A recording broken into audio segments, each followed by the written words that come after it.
सत श्री अकाल, तुसीं देख रहे हो पंजाब मेल यूएसए टीवी। मैं वरुण कौर मान। खबरां दे बुलेटिन 'ਚ ਤੁਹਾਡਾ स्वागत। पेश ने पहला चुਣਵੀਆਂ खबरां। अमेरिकी राष्ट्रपति ने गन हिंसा रोकण संबंधी कांग्रेस वालों पास किए बिल उपर किए दस्तखत। न्यूयॉर्क तो आई दुखदायक खबर, भारतीय मूल के व्यक्ति की गोली मार के हत्या। यूएन मनुखी अधिकार मुखी ने कहा, गर्भपात का फैसला औरतों के मनुखी अधिकारों लिंग समानता लई वड्डा झटका।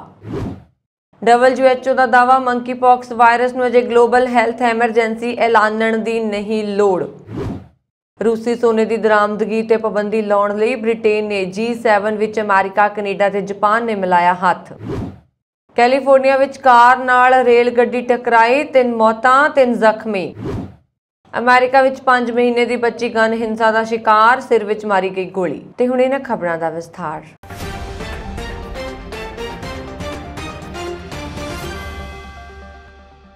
अमेरिकी राष्ट्रपति जो बाइडन ने कांग्रेस वालों पास किए गए गन हिंसा रोकण संबंधी बिल पर दस्तखत कर दिते ने। इस मौके राष्ट्रपति ने दावा किया कि लोगों को सुरक्षित किया जाएगा। राष्ट्रपति ने व्हाइट हाउस में संखेप टिप्पणी करदे इस बिल को अहम करार दिता जो हुण कानून बन गया है। उन्होंने कहा कि असीं फैसला कुन कदम चुकिया। इस कानून का मकसद खतरनाक लोगों ते नौजवानों को हथियारों तो दूर रखना है। हुण 18 तो 21 साल के नौजवानों ते होर खतरनाक लोगों लई गन खरीदना आसान नहीं होएगा ते उन्होंने गन खरीदण लई एक प्रक्रिया विचों लंघना पएगा। गन खरीदण दे चाहवानां दे पिछोकड़ की जांच की जाएगी। पूरी तसल्ली होण उपरंत ही उन्होंने गन खरीदण की आग्या दी जाएगी। प्रतिनिधि सदन में 193 वोटां बिल के विरुद्ध पईयां सन, जबकि 234 वोटां बिल के हक विच पईयां। इस तरह सैनेट विच बिल के समर्थन विच 65 वोटां पईयां सन ते विरोध विच 33 मैंबर भुगते सन। खास गल यह रही कि प्रतिनिधि सदन विच 14 ते सैनेट विच 15 रिपब्लिकन मैंबरां ने बिल के हक विच वोट पाई। बाइडन की एक वड्डी प्राप्ति मनी जा रही है। न्यूयॉर्क विच अपने घर के नेड़े जीप ते बैठे भारतीय मूल के व्यक्ति को गोली मार के मौत के घाट उतार दिता गया। न्यूयॉर्क डेली न्यूज़ के पुलिस के हवाले नाल दस्सिया कि शनिवार दोपहर को गोली चलण तो बाद सतनाम सिंह नूं स्थानक हस्पताल लिजाया गया, जिथे डॉक्टरों ने उसनूं मृतक ऐलान दिता। यह घटना साउथ ओजोन पार्क नेड़े वापरी, जो रिचमंड हिल के नेड़े है, जिथे अप्रैल विच 2 सिख व्यक्तियों ते हमला किया गया सी, जिसनूं पुलिस ने नफरती अपराध वजों श्रेणीबद्ध किया सी। दोवें खेतरां विच वड्डी गिणती विच भारतीय मूल के लोग रहिंदे ने।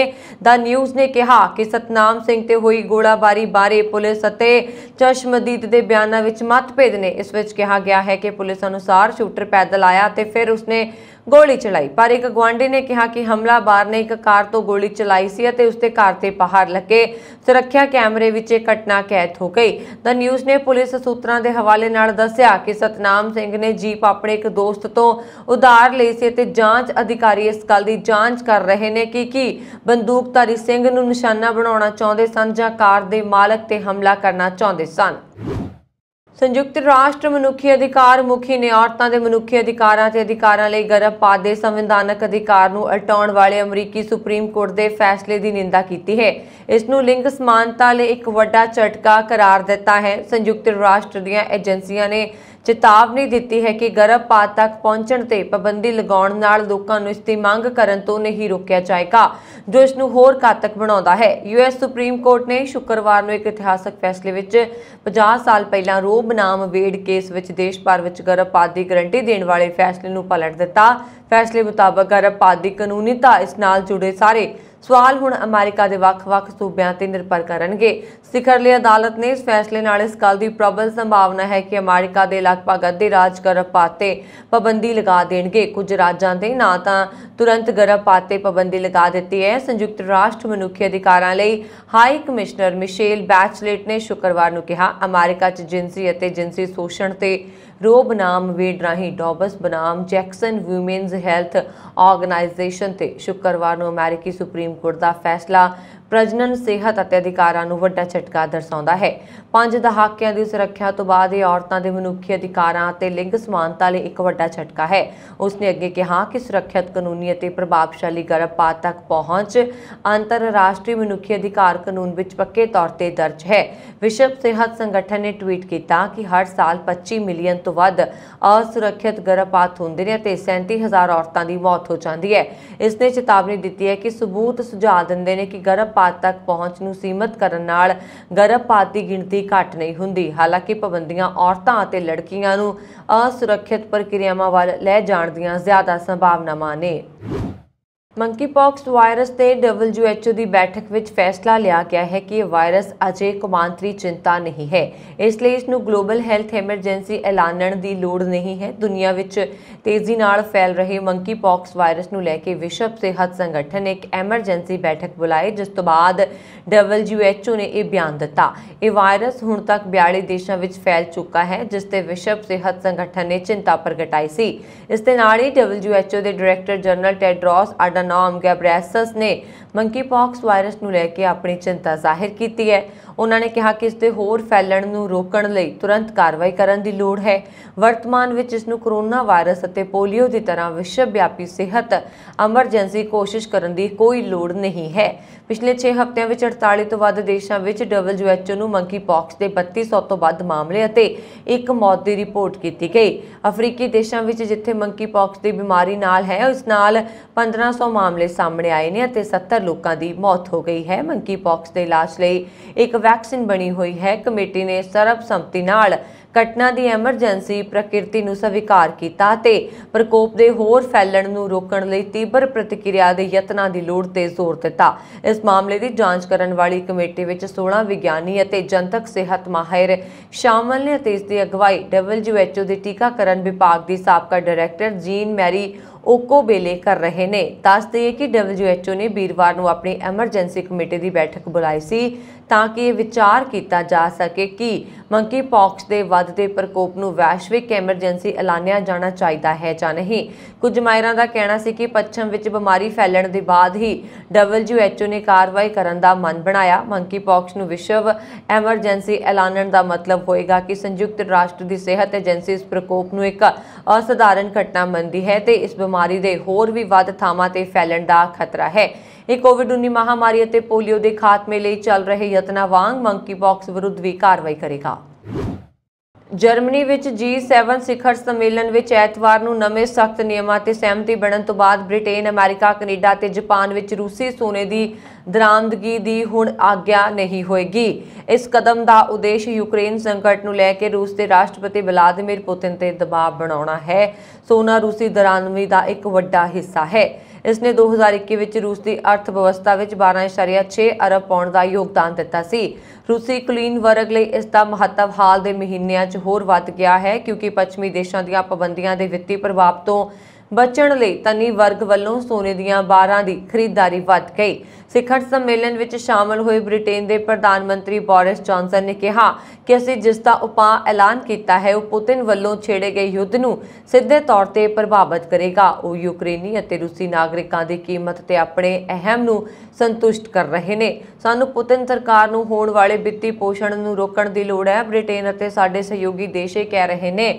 ਲੰਡਨ ਸੋਨੇ ਦੇ ਵਪਾਰ ਦਾ ਇੱਕ ਵੱਡਾ ਕੇਂਦਰ ਹੈ ਅਤੇ ਬ੍ਰਿਟਿਸ਼ ਪਾਬੰਦੀਆਂ ਤੋਂ ਬਾਅਦ ਇਸ ਦਾ ਫੰਡ ਜਿਤਾਉਣ ਦੀ ਪੁਤਿਨ ਕੋਸ਼ਿਸ਼ ਤੇ ਭਾਰੀ ਅਸਰ ਪਏਗਾ। ਉੱਤਰੀ ਕੈਲੀਫੋਰਨੀਆ ਵਿੱਚ ਇੱਕ ਐਮਟ੍ਰੈਕ ਮੁਸਾਫਰ ਰੇਲ ਗੱਡੀ ਦੇ ਕਾਰ ਨਾਲ ਟਕਰਾਉਣ ਕਾਰਨ 3 ਵਿਅਕਤੀਆਂ ਦੀ ਮੌਤ ਹੋ ਗਈ। ਅਧਿਕਾਰੀਆਂ ਅਨੁਸਾਰ ਇਹ ਹਾਦਸਾ ਸੈਨ ਫਰਾਂਸਿਸਕੋ ਦੇ ਦੱਖਣ ਪੂਰਬ ਵਿੱਚ ਬ੍ਰੈਂਟਵੁੱਡ ਵਿਖੇ ਤਕਰੀਬਨ 1 ਵਜੇ ਦੁਪਹਿਰ ਵੇਲੇ ਵਾਪਰਿਆ। ਰੇਲ ਗੱਡੀ ਕਾਰ ਨੂੰ ਤਕਰੀਬਨ 60 ਫੁੱਟ ਦੂਰ ਤੱਕ ਘਸੀਟ ਕੇ ਲੈ ਗਈ। 3 ਵਿਅਕਤੀਆਂ ਦੀ ਮੌਕੇ ਉੱਪਰ ਮੌਤ ਹੋ ਗਈ ਜਦਕਿ 2 ਬਾਲਗਾਂ ਤੇ ਇੱਕ ਬੱਚੇ ਨੂੰ ਹਸਪਤਾਲ ਲਿਜਾਇਆ ਗਿਆ ਜਿਨ੍ਹਾਂ ਦੀ ਹਾਲਤ ਬਾਰੇ ਕੋਈ ਜਾਣਕਾਰੀ ਨਹੀਂ ਦਿੱਤੀ ਗਈ। ਰੇਲ ਗੱਡੀ ਵਿੱਚ 80 ਦੇ ਕਰੀਬ ਮੁਸਾਫਰ ਸਵਾਰ ਸਨ ਜੋ ਸਾਰੇ ਸਹੀ ਸਲਾਮਤ ਨੇ। ਜਾਂਚ ਉਪਰੰਤ ਹੀ ਹਾਦਸੇ ਦੇ ਕਾਰਨ ਦਾ ਪਤਾ ਲੱਗ ਸਕੇਗਾ। ਸ਼ਿਕਾਗੋ ਦੇ ਦੱਖਣ ਵਿੱਚ ਇੱਕ 5 ਮਹੀਨੇ ਦੀ ਬੱਚੀ ਗਨ ਹਿੰਸਾ ਦਾ ਸ਼ਿਕਾਰ ਬਣੀ। ਪੁਲਿਸ ਤੇ ਕੁੱਕ ਕਾਉਂਟੀ ਮੈਡੀਕਲ ਜਾਂਚ ਅਧਿਕਾਰੀ ਅਨੁਸਾਰ ਸੈਸੀਲੀਆ ਥਾਮਸ ਨਾਮੀ ਬੱਚੀ ਕਾਰ ਦੀ ਪਿਛਲੀ ਸੀਟ ਉੱਪਰ ਬੈਠੀ ਸੀ ਜਦੋਂ ਨਾਲ ਖੜੇ ਇੱਕ ਹੋਰ ਵਾਹਨ ਵਿੱਚੋਂ ਗੋਲੀ ਚਲਾਈ ਗਈ ਜੋ ਬੱਚੀ ਦੇ ਸਿਰ ਵਿੱਚ ਵੱਜੀ। ਉਸ ਨੂੰ ਹਸਪਤਾਲ ਲਿਜਾਇਆ ਗਿਆ ਜਿੱਥੇ ਥੋੜੀ ਦੇਰ ਬਾਅਦ ਉਹ ਦਮ ਤੋੜ ਗਈ। ਅਮਰੀਕਾ ਵਿੱਚ ਗਨ ਹਿੰਸਾ ਦਾ ਸ਼ਿਕਾਰ ਹੋਣ ਵਾਲੀ ਇਹ ਸਭ ਤੋਂ ਛੋਟੀ ਉਮਰ ਦੀ ਬੱਚੀ ਹੈ। ਬੱਚੀ ਨੇ 4 ਦਿਨ ਬਾਅਦ 6 ਮਹੀਨੇ ਦੀ ਹੋ ਜਾਣਾ ਸੀ। ਸ਼ਿਕਾਗੋ ਪੁਲਿਸ ਅਨੁਸਾਰ 41 ਸਾਲਾ ਵਿਅਕਤੀ ਦੇ ਵੀ ਅੱਖ ਦੇ ਨੇੜੇ ਗੋਲੀ ਵੱਜੀ ਹੈ। ਉਸ ਦਾ ਹਸਪਤਾਲ ਵਿੱਚ ਇਲਾਜ ਚੱਲ ਰਿਹਾ ਹੈ ਜਿੱਥੇ ਉਸ ਦੀ ਹਾਲਤ ਠੀਕ ਹੈ। ਇਹ ਵਿਅਕਤੀ ਇੱਕ ਹੋਰ ਕਾਰ ਵਿੱਚ ਸਵਾਰ ਸੀ। ਪੁਲਿਸ ਨੇ ਕਿਹਾ ਹੈ ਕਿ ਉਸ ਕੋਲ ਇਸ ਘਟਨਾ ਬਾਰੇ ਹੋਰ ਕੋਈ ਜਾਣਕਾਰੀ ਨਹੀਂ ਹੈ ਤੇ ਨਾ ਹੀ ਅਜੇ ਤੱਕ ਕੋਈ ਗ੍ਰਿਫਤਾਰੀ ਹੋਈ ਹੈ। ਨਿਊਯਾਰਕ ਵਿੱਚ ਪੁਲਿਸ ਤੋਂ ਬਚਣ ਲਈ ਸ਼ੱਕੀ ਵਿਅਕਤੀਆਂ ਨੇ ਆਪਣੀ ਕਾਰ ਭਜਾ ਲਈ ਜੋ ਲੋਕਾਂ ਉੱਪਰ ਚੜ੍ਹ ਗਈ, ਜਿਸ ਦੇ ਸਿੱਟੇ ਵਜੋਂ ਇੱਕ ਬਜ਼ੁਰਗ ਔਰਤ ਦੀ ਮੌਤ ਹੋ ਗਈ ਤੇ ਇੱਕ 8 ਸਾਲ ਦੇ ਲੜਕੇ ਸਮੇਤ 4 ਹੋਰ ਵਿਅਕਤੀ ਜ਼ਖਮੀ ਹੋ ਗਏ।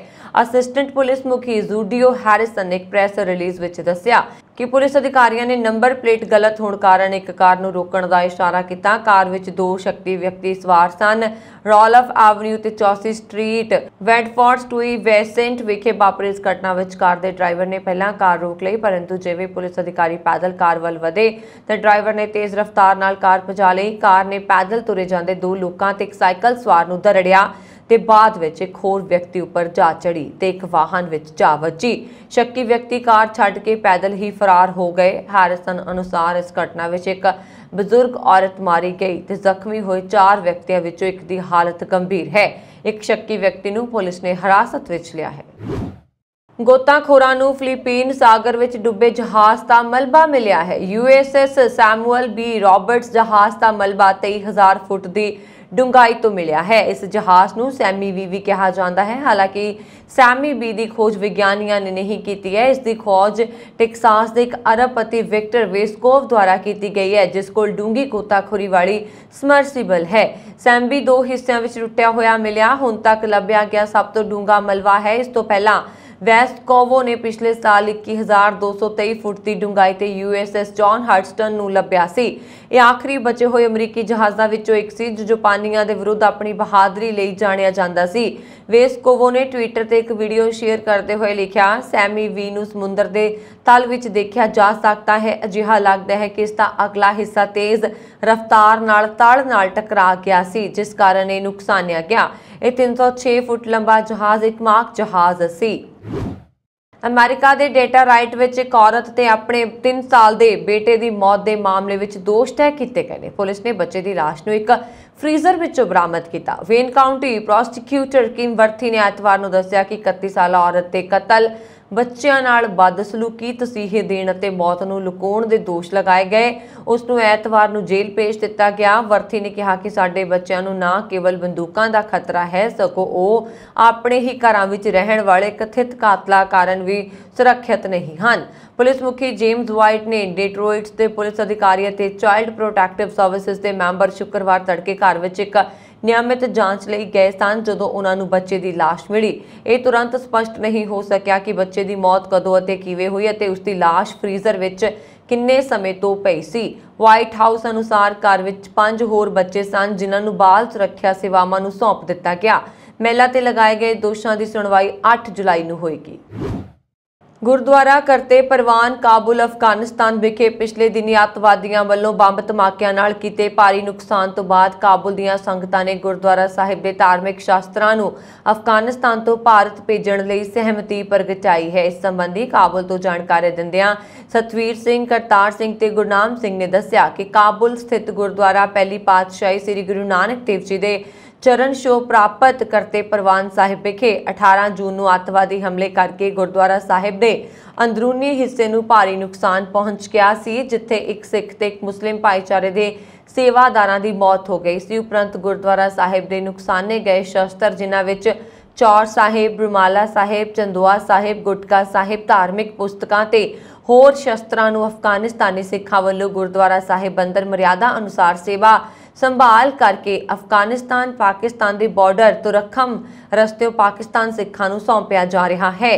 ਪਾਕਿਸਤਾਨੀ ਸਿੱਖ ਗੁਰਦੁਆਰਾ ਸਾਹਿਬ ਦੇ ਧਾਰਮਿਕ ਸ਼ਸਤਰ ਗੁਰਦੁਆਰਾ ਸ੍ਰੀ ਕਰਤਾਰਪੁਰ ਸਾਹਿਬ ਨਾਰੋਵਾਲ ਪਾਕਿਸਤਾਨ ਵਿਖੇ ਲੈ ਕੇ ਆਉਣਗੇ। ਇਹ ਸਮਾਨ ਭਾਰਤ ਵਿਖੇ ਪਹਿਲਾਂ ਤੋਂ ਵਸ ਰਹੇ ਅਫਗਾਨਿਸਤਾਨ ਦੇ ਸਿੱਖ ਜਥੇ ਦੇ ਰੂਪ ਵਿੱਚ ਭਾਰਤ ਤੋਂ ਸ੍ਰੀ ਕਰਤਾਰਪੁਰ ਸਾਹਿਬ ਜਾ ਕੇ ਇਹ ਸਮਾਨ ਲੈ ਕੇ ਆਉਣਗੇ। ਉਹਨਾਂ ਨੇ ਦੱਸਿਆ ਕਿ ਹੁਣ ਉੱਥੇ ਗੁਰਦੁਆਰਾ ਸਾਹਿਬ ਦੀ ਇਮਾਰਤ ਹੀ ਰਹੇਗੀ, ਜਿਸ ਵਿੱਚ ਗੁਰੂ ਗ੍ਰੰਥ ਸਾਹਿਬ ਜੀ ਦਾ ਪ੍ਰਕਾਸ਼ ਜਾਂ ਕੋਈ ਹੋਰ ਧਾਰਮਿਕ ਸਮਾਗਮ ਨਹੀਂ ਕੀਤੇ ਜਾਣਗੇ। ਉਹਨਾਂ ਨੇ ਦੱਸਿਆ ਕਿ ਬੇਸ਼ੱਕ ਭਾਰਤ ਸਰਕਾਰ ਨੇ ਅਫਗਾਨਿਸਤਾਨ ਵਿੱਚ ਕਾਬੁਲ ਦੇ ਸਿੱਖਾਂ ਲਈ ਵੀਜ਼ਾ ਦੇਣ ਦੀ ਸਹੂਲਤ ਮੁਹੱਈਆ ਕਰਵਾਈ ਹੈ, ਪਰ ਕਾਬੁਲ ਦੇ ਸਿੱਖ ਆਪਣਾ ਕੰਮ ਧੰਦਾ ਛੱਡ ਕੇ ਇੰਨੀ ਜਲਦੀ ਨਵੀਂ ਜਗ੍ਹਾ ਤੇ ਰਹਿਣ ਬਸੇਰਾ ਨਹੀਂ ਕਰ ਸਕਦੇ।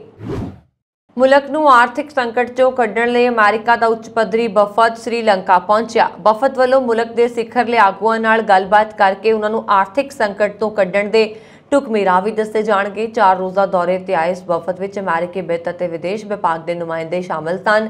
ਅਮਰੀਕੀ ਸਫਾਰਤਖਾਨੇ ਨੇ ਇੱਕ ਬਿਆਨ ਵਿੱਚ ਕਿਹਾ ਕਿ ਸ੍ਰੀਲੰਕਾ ਆਰਥਿਕ ਸੰਕਟ ਨੂੰ ਫੌਰੀ ਸੁਲਝਾਉਣਾ ਚਾਹੁੰਦਾ ਹੈ ਤੇ ਉਸ ਦੀ ਸਹਾਇਤਾ ਲਈ ਉੱਚ ਪੱਧਰੀ ਵਫਦ ਇੱਥੇ ਪਹੁੰਚਿਆ। ਸ੍ਰੀਲੰਕਾ ਵਿੱਚ ਅਮਰੀਕੀ ਸਫੀਰ ਜੂਲੀ ਚੁੰਗ ਨੇ ਕਿਹਾ ਕਿ ਸ੍ਰੀਲੰਕਾ ਦੇ ਲੋਕਾਂ ਦੀ ਸੁਰੱਖਿਆ ਅਤੇ ਖੁਸ਼ਹਾਲੀ ਲਈ ਅਮਰੀਕਾ ਵਚਨਬੱਧ ਹੈ। ਵਫਦ ਵਿੱਚ ਏਸ਼ੀਆ ਲਈ ਵਿੱਤ ਵਿਭਾਗ ਦੇ ਉਪ ਸਹਾਇਕ ਸਕੱਤਰ ਰਾਬਰਟ ਕਾਪਰੋਥ ਅਤੇ ਦੱਖਣੀ ਤੇ ਮੱਧ ਏਸ਼ੀਆ ਮਾਮਲਿਆਂ ਦੇ ਵਿਦੇਸ਼ ਉਪ ਸਹਾਇਕ ਸਕੱਤਰ ਸਫੀਰ ਕੈਲੀ ਕਿਡਲਿੰਗ ਸ਼ਾਮਲ ਨੇ। ਬੀਤੇ 2 ਹਫ਼ਤਿਆਂ ਵਿੱਚ ਅਮਰੀਕਾ ਨੇ ਸ੍ਰੀਲੰਕਾ ਨੂੰ $12 ਕਰੋੜ ਦੀ ਸਹਾਇਤਾ ਦਾ ਐਲਾਨ ਕੀਤਾ ਹੈ। ਅਮਰੀਕਾ ਨੇ ਕੌਮਾਂਤਰੀ ਮੁਦਰਾ ਫੰਡ ਤੋਂ ਵੀ ਸ੍ਰੀਲੰਕਾ ਨੂੰ ਸਹਾਇਤਾ ਪ੍ਰਦਾਨ ਕਰਨ ਦੀ ਹਾਮੀ ਭਰੀ ਹੈ। ਗੁਰਦੁਆਰਾ ਸ੍ਰੀ ਕਰਤਾਰਪੁਰ ਸਾਹਿਬ ਦਾ ਲੰਗਰ ਗੁਰੂ ਨਾਨਕ ਦੇਵ ਜੀ ਦੇ ਖੇਤਾਂ ਦੀਆਂ ਸਬਜ਼ੀਆਂ ਅਤੇ ਦਾਲਾਂ ਨਾਲ ਤਿਆਰ ਕੀਤਾ ਜਾ ਰਿਹਾ ਹੈ। ਇਹ ਸਬਜ਼ੀਆਂ ਅਤੇ ਹੋਰ ਫਸਲਾਂ ਦੀ ਪੈਦਾਵਾਰ ਗੁਰਦੁਆਰਾ ਸਾਹਿਬ ਦੇ ਬਿਲਕੁਲ ਨਜ਼ਦੀਕ 64 ਏਕੜ ਵਿੱਚ ਕੀਤੀ ਗਈ ਹੈ। ਗੁਰਦੁਆਰਾ ਸਾਹਿਬ ਦੇ ਲੰਗਰ ਘਰ ਵਿੱਚ ਸੇਵਾਵਾਂ ਦੇਣ ਵਾਲੇ ਆਕਾਸ਼ ਸਿੰਘ ਖਾਲਸਾ ਨੇ ਦੱਸਿਆ ਹੈ ਕਿ ਗੁਰਦੁਆਰਾ ਸਾਹਿਬ ਦੇ ਬਿਲਕੁਲ ਨਾਲ ਗੁਰੂ ਨਾਨਕ ਦੇਵ ਜੀ ਦੇ ਖੇਤਾਂ 'ਚ 15 ਏਕੜ ਭੂਮੀ ਤੇ ਸੂਰਜਮੁਖੀ ਤੇ 10 ਏਕੜ 'ਚ ਜੈਤੂਨ ਬੀਜੀ ਗਈ ਹੈ। ਇਸ ਤਰ੍ਹਾਂ ਮੱਕੀ ਅਤੇ ਚਾਵਲ ਆਦਿ ਫਸਲਾਂ ਵੀ ਲਗਾਈਆਂ ਗਈਆਂ ਨੇ। ਉਹਨਾਂ ਨੇ ਦੱਸਿਆ ਕਿ ਬੈਂਗਨ, ਘੀਆ, ਲੌਕੀ ਆਦਿ ਸਬਜ਼ੀਆਂ ਬਿਲਕੁਲ ਤਿਆਰ ਹੋ ਚੁੱਕੀਆਂ ਨੇ ਜੋ ਯਾਤਰੂਆਂ ਲਈ ਰੋਜ਼ਾਨਾ ਵਰਤਣ ਜਾਣ ਵਾਲੇ ਲੰਗਰ ਵਿੱਚ ਪਕਾਈਆਂ ਜਾ ਰਹੀਆਂ ਨੇ। ਉਹਨਾਂ ਨੇ ਦੱਸਿਆ ਕਿ ਭਾਰਤੀ ਸ਼ਰਧਾਲੂਆਂ ਦੀ ਜਾਣਕਾਰੀ ਲਈ ਗੁਰੂ ਨਾਨਕ ਦੇਵ ਜੀ ਦੇ ਖੇਤਾਂ ਤੇ ਬਾਗ ਦੇ ਨਜ਼ਦੀਕ ਗੁਰਮੁਖੀ ਵਿੱਚ ਲਿਖੇ ਬੋਰਡ ਵੀ ਲਗਾਏ ਗਏ ਨੇ। ਕਰਤਾਰਪੁਰ ਪ੍ਰੋਜੈਕਟ ਮੈਨੇਜਮੈਂਟ ਯੂਨਿਟ ਦੇ ਚੀਫ ਐਗਜ਼ੀਕਿਊਟਿਵ ਅਤੇ ਇਵਾਕੂਏ ਟਰਸਟ ਪ੍ਰਾਪਰਟੀ ਬੋਰਡ ਦੇ ਵਧੀਕ ਸਕੱਤਰ ਰਾਣਾ ਸ਼ਾਹਿਦ ਸਲੀਮ ਨੇ ਕਿਹਾ ਕਿ ਸ੍ਰੀ ਕਰਤਾਰਪੁਰ ਸਾਹਿਬ ਦਾ ਲੰਗਰ ਕੇਵਲ ਗੁਰੂ ਨਾਨਕ ਦੇਵ ਜੀ ਦੇ ਖੇਤਾਂ 'ਚ ਉਗਾਈਆਂ ਜਾਣ ਵਾਲੀਆਂ ਸਬਜ਼ੀਆਂ ਅਤੇ ਦਾਲਾਂ ਨਾਲ ਹੀ ਤਿਆਰ ਕੀਤਾ ਜਾ ਰਿਹਾ। ਸ਼ਰਧਾਲੂਆਂ ਨੂੰ ਪ੍ਰਸਾਦ ਵਜੋਂ ਦੇਣ ਲਈ ਅੰਬ, ਸੰਤਰੇ, ਹੋਰ ਚੀਜ਼ਾਂ ਵੀ ਗੁਰਦੁਆਰਾ ਸਾਹਿਬ ਦੇ ਬਾਗ ਵਿੱਚ ਲਗਾਈਆਂ ਗਈਆਂ ਹਨ। ਕੈਨੇਡਾ ਦੇ ਰੱਖਿਆ ਮੰਤਰਾਲੇ ਨੇ ਦੱਸਿਆ ਹੈ ਕਿ 2 ਕੈਨੇਡੀਅਨ ਸਮੁੰਦਰੀ ਜਹਾਜ਼ ਨਾਟੋ ਦੀ ਤਿਆਰੀ ਨੂੰ ਵਧਾਉਣ ਅਤੇ ਆਪਰੇਸ਼ਨ ਰੀਸ਼ੋਰੈਂਸ ਦੇ ਤਹਿਤ ਬਾਲਟਿਕ ਸਾਗਰ ਅਤੇ ਉੱਤਰੀ ਅਟਲਾਂਟਿਕ ਖੇਤਰ ਵਿੱਚ 4 ਮਹੀਨਿਆਂ ਦੀ ਤਾਇਨਾਤੀ ਲਈ ਰਵਾਨਾ ਹੋਏ। ਇੱਕ ਨਿਊਜ਼ ਰਿਲੀਜ਼ ਵਿੱਚ ਮੰਤਰਾਲੇ ਨੇ ਐਤਵਾਰ ਨੂੰ ਕਿਹਾ ਕਿ HMCS ਕਿੰਗਸਟਨ ਅਤੇ ਸਮਰਸਾਈਡ ਮੱਧ ਅਤੇ ਪੂਰਬੀ ਯੂਰਪ ਵਿੱਚ ਨਾਟੋ ਰੀਸ਼ੋਰੈਂਸ ਅਤੇ ਰੋਕਥਾਮ ਉਪਾਵਾਂ ਵਿੱਚ ਯੋਗਦਾਨ ਪਾਉਣ ਲਈ ਤਾਇਨਾਤ ਕੀਤੇ ਗਏ ਨੇ। ਇਹ ਜੋੜਦੇ ਹੋਏ ਕਿ ਕੈਨੇਡੀਅਨ ਆਰਮਡ ਫੋਰਸਿਸ 2014 ਤੋਂ ਲਗਾਤਾਰ ਰੋਟੇਸ਼ਨਲ ਆਧਾਰ ਤੇ ਯੂਰੋਪੀਅਨ ਪਾਣੀਆਂ ਵਿੱਚ ਮੌਜੂਦਗੀ ਨੂੰ ਕਾਇਮ ਰੱਖ ਰਹੀ ਹੈ। ਰਿਲੀਜ਼ ਦੇ ਅਨੁਸਾਰ ਜੁਲਾਈ ਅਤੇ ਅਕਤੂਬਰ 2022 ਦੇ ਵਿਚਕਾਰ HMCS ਕਿੰਗਸਟਨ ਅਤੇ ਸਮਰਸਾਈਡ ਸਟੈਂਡਿੰਗ ਨਾਟੋ ਮਾਈਨ ਕਾਊਂਟਰ ਮਿਸਰਜ਼ ਗਰੁੱਪ 1 ਵਿੱਚ ਸ਼ਾਮਲ ਹੋਣਗੇ। ਆਪਰੇਸ਼ਨ ਰੀਸ਼ੋਰੈਂਸ ਦੌਰਾਨ ਸਮੁੰਦਰੀ ਜਹਾਜ਼ ਨਾਟੋ ਦੀ ਉੱਚ ਤਿਆਰੀ ਵਿੱਚ ਹਿੱਸਾ ਲੈਣਗੇ ਜੋ ਕਿ ਕਿਸੇ ਵੀ ਨਾਟੋ ਕਾਰਵਾਈ ਦੇ ਸਮਰਥਨ ਵਿੱਚ ਤੇਜ਼ੀ ਨਾਲ ਅਤੇ ਪ੍ਰਭਾਵਸ਼ਾਲੀ ਢੰਗ ਨਾਲ ਜਵਾਬ ਦੇ ਸਕਦੇ ਨੇ। HMCS ਹੈਲੀਫੈਕਸ ਅਤੇ ਮੌਂਟਰੀਅਲ ਜੋ ਇਸ ਸਮੇਂ ਆਪਰੇਸ਼ਨ ਰੀਸ਼ੋਰੈਂਸ ਦੇ ਹਿੱਸੇ ਵਜੋਂ ਸਟੇਸ਼ਨ ਤੇ ਹਨ, ਜੁਲਾਈ ਵਿੱਚ ਕੈਨੇਡਾ ਵਾਪਸ ਜਾਣਗੇ। ਦੋਵੇਂ ਜਹਾਜ਼ਾਂ ਲਈ ਆਪਰੇਸ਼ਨ ਰੀਸ਼ੋਰੈਂਸ ਤੇ ਇਹ ਪਹਿਲੀ ਤਾਇਨਾਤੀ ਹੋਏਗੀ। ਰਿਲੀਜ਼ ਵਿੱਚ ਕਿਹਾ ਗਿਆ ਹੈ ਕਿ HMCS ਸਮਰਸਾਈਡ ਵਿੱਚ ਰਾਇਲ ਕੈਨੇਡੀਅਨ ਨੇਵੀ ਕਲੀਅਰੈਂਸ ਗੋਤਾਖੋਰੀ ਟੀਮ ਨਾਲ ਤਾਇਨਾਤ ਕਰੇਗੀ ਜੋ HMCS ਕਿੰਗਸਟਨ ਵਿੱਚ ਸਵਾਰ ਆਟੋਨੋਮਸ ਅੰਡਰ ਵਾਟਰ ਵਾਹਨਾਂ ਦੀ ਵਰਤੋਂ ਕਰਦੇ ਹੋਏ ਮਾਈਨ ਕਾਊਂਟਰ ਮੇਜ਼ਰ ਖੋਜ ਸਮਰੱਥਾਵਾਂ ਦੁਆਰਾ ਸਮਰਥਿਤ ਹੈ। ਪੰਜਾਬ ਦੇ ਮੁੱਖ ਮੰਤਰੀ ਭਗਵੰਤ ਸਿੰਘ ਮਾਨ ਦੀ ਅਗਵਾਈ ਵਾਲੀ ਪੰਜਾਬ ਸਰਕਾਰ ਵੱਲੋਂ ਵਿਧਾਨ ਸਭਾ ਵਿੱਚ ਪਹਿਲਾ ਬਜਟ ਪੇਸ਼ ਕੀਤਾ ਗਿਆ। ਪੰਜਾਬ ਵਿਧਾਨ ਸਭਾ ਵਿੱਚ ਪਹਿਲੀ ਵਾਰ ਪੇਪਰਲੈਸ ਬਜਟ ਪੇਸ਼ ਹੋਇਆ।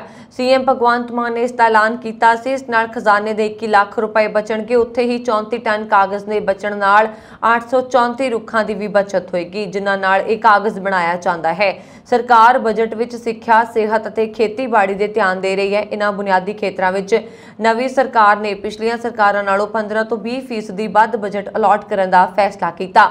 ਸੂਬੇ ਦੇ ਨੌਜਵਾਨਾਂ ਵਿੱਚ ਖੇਡਾਂ ਨੂੰ ਉਤਸ਼ਾਹਿਤ ਕਰਨ ਲਈ ਸਰਕਾਰ ਵੱਲੋਂ ਹਰ ਜ਼ਿਲ੍ਹੇ ਵਿੱਚ ਸਟੇਡੀਅਮ ਬਣਾਏ ਜਾਣਗੇ।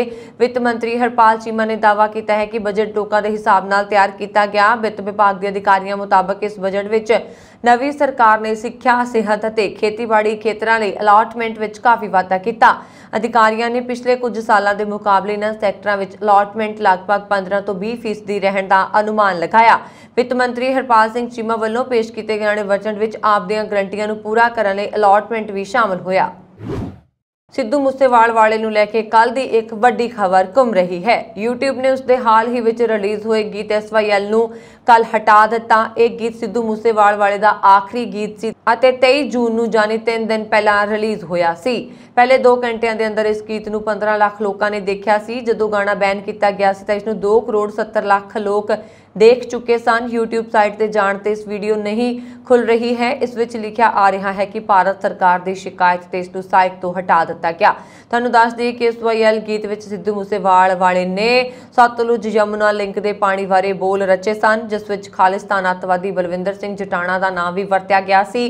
भावें कि सरकार दीआं हदायतां ते यूट्यूब ने इस नूं बैन कर दिता, पर इह सोशल मीडिया सने म्यूजिक दीआं होर कई साइटां ते उपलब्ध होने कारण सिद्धू मूसेवाले दे फैंस नूं वध तों वध शेयर कर रहे ने। संगरूर जिमनी चोण का नतीजा आउंदियां ही इस गाने नूं बैन कर दिता गया। याद रखण योग है कि विश्व प्रसिद्ध गायक सिद्धू मूसेवाला दी हत्या तो बाद ये उसका पहला गाना रिलीज़ होया सी। ये गाना रिलीज़ होने तो पहला ही चर्चा च सी ते रिलीज़ होने तो ये विवादां दे घेरे च सी। सिद्धू दे जीउंदे जी जिवें गीतां दा विवाद रहा, उस तरह उसकी मौत तो बाद भी ये विवाद जारी ने। यूके की गृह मंत्री प्रीति पटेल वालों बीते वरे अमेरिका विच होए एक समागम विच कट्टड़पंथी मामले विच सिखां बारे कीती टिप्पणी नूं लैके सिख भाईचारे तो माफ़ी मंगण तो ना कर दित्ती गई है। उसने MP जैरमी राइट नूं लिखियां जवाबी चिट्ठियां विच श्रोमणी गुरुद्वारा प्रबंधक कमेटी अते सिख फैडरेशन यूके दे पत्रां दा हवाला दिंदिआं कहा कि उसने अपने भाषण विच सिख भाईचारे नूं नहीं बल्कि कट्टड़पंथियां वल इशारा किया। कोई एक ग्रुप समुचा भाईचारा नहीं हो सकता। सिख फैडरेशन के भाई अमरीक सिंह ने कहा कि प्रीति पटेल हुण अपने बयान नूं होर दिशा दे रही है, क्योंकि उसने सिख भाईचारे बारे टिप्पणी उस भाषण विच कीती जिस विच सिखां दा कोई मसला ही नहीं सी, पर हुण मुआफ़ी ना मंगण दी गल करके मुड़ सिखां दीआं भावनावां नूं ठेस पहुंचाई है। रूस ने यूक्रेन की राजधानी कीव दीआं 2 रिहायशी इमारतां ते जोरदार हमले किए। कीव के मेयर विताली ने दस्सिया कि 4 व्यक्तियों को हॉस्पिटल दाखिल करवाया गया। मलबे विच 7 साल की बच्ची नूं भी कढ़िया गया। रूसी फौज वालों पूर्वी खिते च होर इलाकों ते अपनी स्थिति मजबूत की जा रही है। यूक्रेन के संसद मैंबर ओलेस्की ने टैलीग्राम ऐप से लिखा कि मुढ़ली जानकारी मुताबक कीव विच 14 मिसाइलां दागियां गईयां हन। रूस ने 5 जून तो बाद कीव ते इन्ने वड्डे पद्धर ते हवाई हमले दोबारा कीते ने। कलिश्को ने पत्रकारां नूं दस्सिया कि मैड्रिड विच इस हफ्ते तो शुरू हो रहे नाटो शिखर सम्मेलन तो पहला इस संकेतक तौर ते हमला किया गया जापदा है। कीव विच होर धमाके भी सुने गए, पर संभावी जान माल के नुकसान का फौरी पता नहीं लग सकिया। इस दौरान रूसी फौज ने पूर्वी लुहानसक खिते ते मुकम्मल कब्जे लई हमला मारिया। लुहानसक के गवर्नर सेराही हायदाई ने कहा कि रूस वालों लीसीचांसक शहर विच हवाई हमले करके टीवी टावर अते पुल तबाह कर दिता। रूसी रक्षा मंत्रालय के तर्जमान इगोरो ने कहा कि मास्को की हमायत प्राप्ति वखवादी ताकतां ने हुण सीवीए एयर दोनेस्तक ते कब्जा कर लिया है।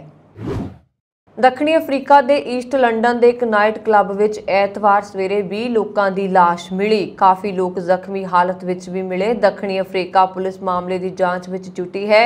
नौजवानों की मौत का कारण अजे स्पष्ट नहीं है। ये सारे विंटर स्कूल प्रीख्या खत्म होने तो बाद पार्टी लिए जुटे सन। स्थानक अखबार डेली डिस्पैच ने कहा कि मेज़ां ते कुर्सियां ते लाशां खिलरियां पईयां सन। किसी लाश के सट के निशान नहीं मिले। सेहत विभाग के बुलारे स्यांडा मानाना ने कहा कि अजे तक मौत के कारणों की पुष्टि नहीं की जा सकी। पोस्टमार्टम तो बाद ही मौत के कारणों का पता लग सकेगा। क्लब के मालक सियाखानेगला नुडेव ने स्थानक मीडिया को दस्सिया कि उत्थे की होया होगा ये नहीं कह सकता। पुलिस अधिकारियों ने एतवार को दस्सिया कि दक्षिणी अफ्रीका के अधिकारियों पूर्वी लंडन में एक प्रसिद्ध टाउनशिप सराय के अंदरों मिलियां 17 लोगों दी लाशां की जांच कर रहे हैं। ब्रिगेडियर टैबिंग कोसी किनाना ने कहा कि शहर तो करीब 3 किलोमीटर दूर सिंदरी पार्क में वापरी घटना बारे लोगों वालों पुलिस नूं चौकस कर दिता गया सी। हांगकांग की सिटी यूनीवर्सिटी के सेवा मुक्त चेयर प्रोफैसर अते माहिर हॉन यांग लॉ ने तिब्बत ते चीन के दावियां का पर्दाफाश किया है। तिब्बत राइट्स कलैक्टिव की रिपोर्ट मुताबक उन्होंने कहा कि तिब्बत 1949 तो पहला इतिहास विच कदे भी चीन का हिस्सा नहीं सी। तिब्बत ते चीन की प्रभुसत्ता का सबूत न केवल कामियां ते आधारित है बल्कि 1949 तो पहला के चीनी रिकार्डां की पूरी तरह मन घड़त अते जालसाजी ते भी आधारित है।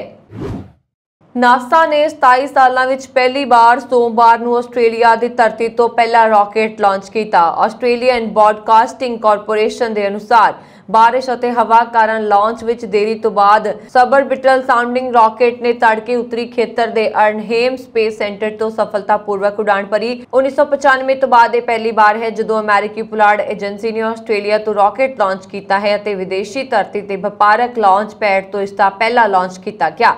ਨਾਸਾ ਨੇ ਕਿਹਾ ਕਿ ਐਂਟੀ ਤੋਂ ਉਡਾਣ ਭਰਨ ਵਾਲੇ 3 ਵਿੱਚੋਂ ਪਹਿਲੇ ਰਾਕਟ ਨੇ ਕੇਵਲ ਦੱਖਣੀ ਗਲਾਸ ਫਾਇਰ ਵਿੱਚ ਖਗੋਲ ਭੌਤਿਕ ਵਿਗਿਆਨੀ ਅਧਿਐਨ ਕਰਨ ਲਈ ਪੁਲਾੜ ਵਿੱਚ ਲਗਭਗ 300 ਕਿਲੋਮੀਟਰ ਦੀ ਯਾਤਰਾ ਕੀਤੀ। ਉੱਤਰੀ ਖੇਤਰ ਦੀ ਮੁੱਖ ਮੰਤਰੀ ਨਤਾਸ਼ਾ ਫਾਇਲਜ਼ ਨੇ ਇਸ ਲਾਂਚ ਨੂੰ ਆਸਟ੍ਰੇਲੀਆ ਲਈ ਮਾਣ ਵਾਲਾ ਪਲ ਦੱਸਿਆ। ਅਨਹੇਮ ਸਪੇਸ ਸੈਂਟਰ ਦੀ ਮਲਕੀਅਤ ਅਤੇ ਸੰਚਾਲਨ ਇਕੁਟੇਰੀਅਲ ਲਾਂਚ ਆਸਟ੍ਰੇਲੀਆ ਕਰਦਾ ਹੈ, ਜਿਸ ਦਾ ਉਦੇਸ਼ 2024 ਤੱਕ ਸਾਲਾਨਾ 50 ਲਾਂਚਾਂ ਦੀ ਮੇਜ਼ਬਾਨੀ ਕਰਨਾ ਹੈ। ਅਗਲੀ ਲਾਂਚਿੰਗ 4 ਜੁਲਾਈ ਨੂੰ ਹੋਏਗੀ। ਪ੍ਰਿੰਸ ਆਫ ਵੇਲਜ਼ ਨੇ 2011-15 ਦਰਮਿਆਨ ਕਤਰ ਦੇ ਵਿਵਾਦਤ ਸਿਆਸਤਦਾਨ ਤੋਂ ਇੱਕ ਸੂਟਕੇਸ ਵਿੱਚ 1 ਮਿਲੀਅਨ ਯੂਰੋ ਸਵੀਕਾਰ ਕੀਤੇ ਸਨ। ਸੰਡੇ ਟਾਈਮਜ਼ ਦੇ ਅਨੁਸਾਰ ਪ੍ਰਿੰਸ ਚਾਰਲਸ ਨੇ ਨਿੱਜੀ ਤੌਰ ਤੇ ਕਤਰ ਦੇ ਸਾਬਕਾ ਪ੍ਰਧਾਨ ਮੰਤਰੀ ਸ਼ੇਖ ਹਮਦ ਬਿਨ ਜਾਸਿਮ ਬਿਨ ਜ਼ਾਵੇਰ ਅਲ ਥਾਨੀ ਉਰਫ HBZ ਤੋਂ ਨਿੱਜੀ ਤੌਰ ਤੇ 2011 ਤੋਂ 2015 ਦਰਮਿਆਨ 3 ਵਾਰ ਕੁੱਲ 3 ਮਿਲੀਅਨ ਯੂਰੋ ਸਵੀਕਾਰ ਕੀਤੇ। ਪ੍ਰਿੰਸ ਚਾਰਲਸ ਨੂੰ ਇਸ ਮੌਕੇ ਤੇ ਇੱਕ ਸੂਟਕੇਸ ਵਿੱਚ ਨਗਦ ਦਿੱਤਾ ਗਿਆ ਸੀ। ਦਾ ਗਾਰਡੀਅਨ ਦੇ ਅਨੁਸਾਰ ਸੂਟਕੇਸ ਉਹਨਾਂ ਦੇ 2 ਸਲਾਹਕਾਰਾਂ ਨੂੰ ਦਿੱਤਾ ਗਿਆ ਸੀ, ਜਿਨ੍ਹਾਂ ਬਾਰੇ ਮੰਨਿਆ ਜਾਂਦਾ ਹੈ ਕਿ ਉਹ ਪੈਸੇ ਗਿਣ ਚੁੱਕੇ ਸਨ। ਪੈਲਸ ਦੇ ਸਹਾਇਕਾਂ ਨੇ ਕਥਿਤ ਤੌਰ ਤੇ ਸ਼ਾਹੀ ਪਰਿਵਾਰ ਲਈ ਕੰਮ ਕਰਨ ਵਾਲੇ ਨਿੱਜੀ ਬੈਂਕਾਂ ਨੂੰ ਨਕਦੀ ਇਕੱਠੀ ਕਰਨ ਲਈ ਕਿਹਾ ਸੀ। ਸਾਲ 2015 ਵਿੱਚ ਕਥਿਤ ਤੌਰ ਤੇ ਕਲੈਰੈਂਸ ਹਾਊਸ ਵਿੱਚ 2 ਵਿਅਕਤੀਆਂ ਵਿਚਕਾਰ ਇੱਕ ਨਿੱਜੀ ਆਮੋ-ਸਾਹਮਣੇ ਮੀਟਿੰਗ ਵਿੱਚ ਇਸ ਰਾਸ਼ੀ ਨੂੰ ਟ੍ਰਾਂਸਫਰ ਕੀਤਾ ਗਿਆ। ਕਲੈਰੈਂਸ ਹਾਊਸ ਦੇ ਬੁਲਾਰੇ ਨੇ ਕਿਹਾ ਕਿ ਇਹ ਰਾਸ਼ੀ 2015 ਦੀ ਮੀਟਿੰਗ ਦੌਰਾਨ ਦਾਨ ਵਜੋਂ ਅਦਾ ਕੀਤੀ ਗਈ ਸੀ। ਸ਼ਾਹੀ ਪਰਿਵਾਰ ਦੇ 2 ਸਲਾਹਕਾਰਾਂ ਦੁਆਰਾ ਨਕਦੀ ਦੀ ਗਿਣਤੀ ਕੀਤੀ ਗਈ ਸੀ। ਕਿਹਾ ਜਾਂਦਾ ਹੈ ਕਿ ਇਹ ਰਕਮ ਬੰਦ ਹੋ ਚੁੱਕੇ 500 ਯੂਰੋ ਦੇ ਨੋਟਾਂ ਵਿੱਚ ਸੀ। ਜਾਣਕਾਰੀ ਮੁਤਾਬਕ ਪ੍ਰਾਈਵੇਟ ਬੈਂਕ ਅਕਾਊਂਟਸ ਨੂੰ ਪੈਲਸ ਦੇ ਸਹਿਯੋਗੀਆਂ ਦੀ ਬੇਨਤੀ ਤੇ ਚਾਰਲਸ ਦੇ ਲੰਡਨ ਸਥਿਤ ਘਰ ਤੋਂ ਸੂਟਕੇਸ ਰਿਸੀਵ ਕੀਤਾ ਸੀ। ਇਹ ਰਕਮ ਪ੍ਰਿੰਸ ਆਫ ਵੇਲਜ਼ ਦੇ ਚੈਰੀਟੇਬਲ ਫੰਡ ਵਿੱਚ ਜਮ੍ਹਾਂ ਕਰਵਾਈ ਗਈ ਸੀ। ਇਹ ਇੱਕ ਘੱਟ ਪ੍ਰੋਫਾਈਲ ਸੰਸਥਾ ਹੈ ਜੋ ਸਕਾਟਲੈਂਡ ਵਿੱਚ ਪ੍ਰਿੰਸ ਦੇ ਪੇਟ ਪ੍ਰੋਜੈਕਟ ਅਤੇ ਦੇਸ਼ ਵਿੱਚ ਉਸ ਦੀ ਜਾਇਦਾਦ ਨੂੰ ਕੰਟਰੋਲ ਕਰਦੀ ਹੈ। ਕਾਠਮੰਡੂ ਘਾਟੀ ਦੇ ਲਲਿਤਪੁਰ ਮਹਾਨਗਰ ਸ਼ਹਿਰ ਵਿੱਚ ਪਾਣੀਪੁਰੀ ਜਾਨੀ ਕਿ ਗੋਲ ਗੱਪਿਆਂ ਦੀ ਵਿਕਰੀ ਤੇ ਪਾਬੰਦੀ ਲਗਾ ਦਿੱਤੀ ਗਈ ਹੈ, ਕਿਉਂਕਿ ਸ਼ਹਿਰ ਵਿੱਚ 12 ਲੋਕਾਂ ਤੇ ਇਨਫੈਕਟਡ ਪਾਏ ਜਾਣ ਦੇ ਨਾਲ ਹੈਜ਼ੇ ਦੇ ਮਾਮਲੇ ਵੱਧ ਗਏ ਨੇ। ਲਲਿਤਪੁਰ ਮੈਟਰੋਪੋਲੀਟਨ ਸਿਟੀ ਨੇ ਸ਼ਨੀਵਾਰ ਨੂੰ ਮਹਾਨਗਰ ਵਿੱਚ ਪਾਣੀਪੁਰੀ ਦੀ ਵਿਕਰੀ ਅਤੇ ਵੰਡ ਤੇ ਰੋਕ ਲਾਉਣ ਦਾ ਫੈਸਲਾ ਕਰ ਲਿਆ।